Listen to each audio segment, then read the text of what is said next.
Bookaholics, Isabel, and welcome to another video. So today I'm going to be doing the Reading Rush TBR.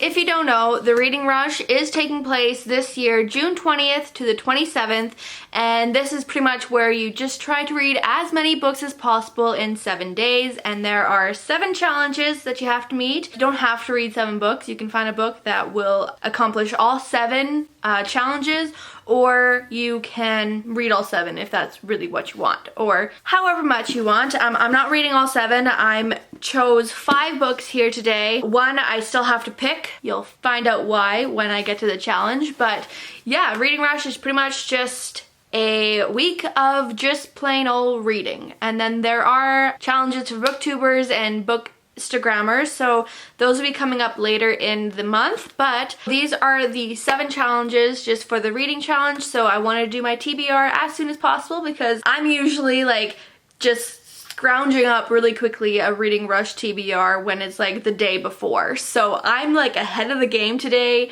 and I'm actually pretty surprised by myself. So I'm happy I can show you guys these, and yeah, let's just get right into the TBR. So the first reading challenge is read a book with a cover that matches the color of your birthstone. So I was actually very surprised by this because I actually never thought about like finding a book that matches my birthstone before, and I looked into my birthstone like a long time ago and then I totally forgot, so I had to look it up again. I was born in November, so mine is actually 2. Mine's topaz or citrine.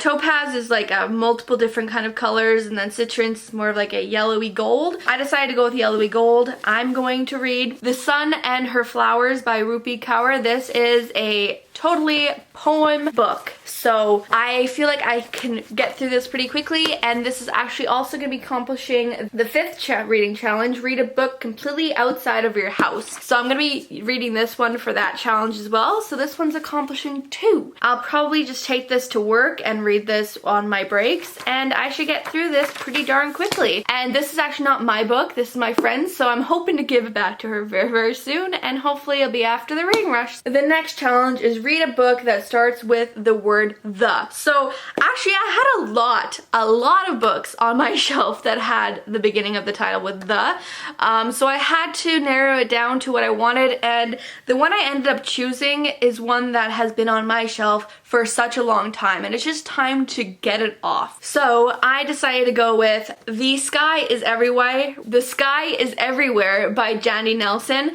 So this one has been on my shelf for a while. I bought it at the same time I bought I'll Give You the Sun, and I read that in 2017. So this has been on my shelf for a very long time. So it's time, it just gets off my shelf completely. The third challenge is read a book that inspired a movie you've already seen. So this one I actually really like, because usually for the Reading Rush you pick a book that is made into a movie, you read that book, and then you watch the movie. But this is just like totally flipped over. It's one that, a movie that you already seen that you still have to read the book. So I'm really excited for this one because I can finally get one book that I've been wanting to read for a while. And that book is Peter Pan and Peter Pan in Kensington Gardens by J.M. Barrie. So I've watched the Disney version of Peter Pan, and I haven't actually read the book that is based off of, so I'm really excited that I finally actually get to read the Peter Pan and kind of just see where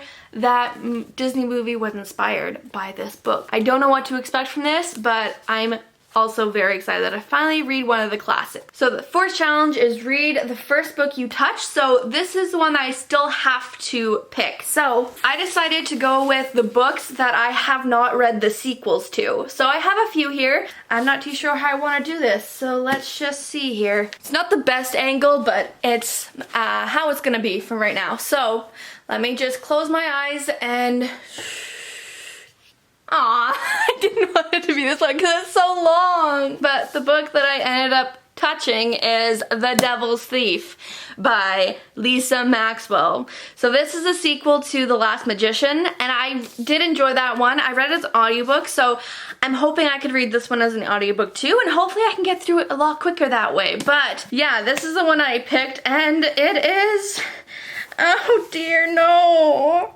It is 686 pages. 686 Why did it have to be this one? Oh my god. It had to be the absolute longest one out of all of those, but okay. So I'm gonna try to read the audiobook of this one because this is a hefty book. And since I read The Lost Magician as audiobook, it should be fine. But yeah, this is a TBR for the book that you touch one. So the 5th challenge I already did, read a book completely outside of your house. 6th challenge, read a book in a genre that you've always wanted to read more of. Oh, I forgot to mention one thing. So Peter Pan is also on another continent, so that will cover the 7th challenge, read a book that takes place on a different continent than where you live. This one takes place in England, but it also takes in Never Never Land. So like, I haven't been to either of those places. I think that works. They're on different continents and one's in a totally different world, so I think that works. Okay, and then the 6th challenge is read a book in a genre that you've always wanted to read more of. So the book I'm going with for this one, which I'm so excited for, is Heartstopper by Alice Oseman. This is a graphic novel, and I have only read one book as a graphic novel, and that was for a class. So I haven't actually gone into many of this genre, so hopefully this one, which I've heard so much about, will get me into that genre a lot more. So yeah, that is the one I'm going with for this one. So here is my Reading Rush TBR. I have 5 books I have to read in the 7 days, and of course one of them had to be almost 700 pages because that's just my luck. We got, oh god, they just keep slipping and sliding. So for the Reading Rush, I have a poetry book, oh my god, they keep slipping and sliding. So I have a poetry book, a graphic novel, a sequel, a classics, and then a contemporary book. Okay, it's staying down there. So yeah, these are the 5 books I'm going to be reading for the Reading Rush, and I am super excited. There's some of these that I've been wanting to read for a while, and yeah, so I'm really excited for the Reading Rush. I'm really hoping that I'll actually get to the Booktube challenges too this year. I never really participated in the other years because I never actually gave myself time to, you know, actually sit down and do them. So now that I'm like actually ahead of time, I'll keep an eye on when they post the Booktube reading challenges and hopefully be able to do those. So yeah, I'm excited for these, and I don't know what else to say, but yeah, that is my Reading Rush TBR. Please let me know down below what you are planning to read for the Reading Rush, or if you have even started to think about it, because that was me last year where it was the day before and I was like, oh shit, maybe I could do the Reading Rush, and then I quickly picked books and then I completely failed, so it's fine. Hope you guys enjoyed. Give it a thumbs up if you did. Comment down below if you are participating in the Reading Rush. Let me know what you're reading. Please subscribe if you have not yet. I post at least every week, and I'll see you guys next video. Bye!